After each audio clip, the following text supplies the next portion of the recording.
So for this week, we were asked to go over a chapter in the book, and I chose chapter 8, which is the love language over physical touch. And I chose this one because physical touch is one of my highest scoring love languages. I find that strange because there are some people that I would rather hang around more and be loved on and stuff, and there's some people that just annoy me and I'm like, please don't touch me. But it just really depends on who you are, I guess. But physical touch is recognized by everyone for its bonding effects, but for the person with this love language, physical touch is a supreme representation of love. And then with consistent physical touch, this person's love tank is full, but without it, this person feels unloved and their love tank begins to drain. And I think that is something that each relationship needs to be aware of. If you're not a lovey-touchy person, then you shouldn't be in a relationship with someone that is a lovey-touchy person, because you're not giving them what they deserve. You're not giving them the most out of the relationship that they could be getting. The act of touching is a surefire way of expressing emotional connection. You hug your friends when they are upset. You hug your children to show that you love them. You cuddle and are physically intimate with your partner.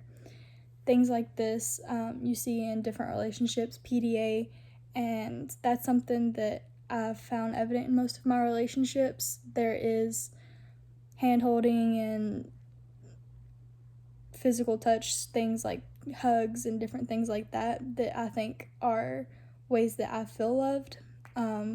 With me, my mother, she is a physical touch person, so I can hug on her, I can lay on her, and that's how we show each other love. But with my father, he's more of an acts of service or a quality time person, so there's not a whole lot of physical touch. Sometimes he'll kiss my forehead before bed or something strange like that, but it's not a whole lot of physical touch, which is fine because I know that he does love me, and we just show that in different ways. But the stimulating effect of touch has a wide scope, and the body holds tactile receptors through it, which send signals to the brain through the nerves when activated. The brain transforms these signals into sensations.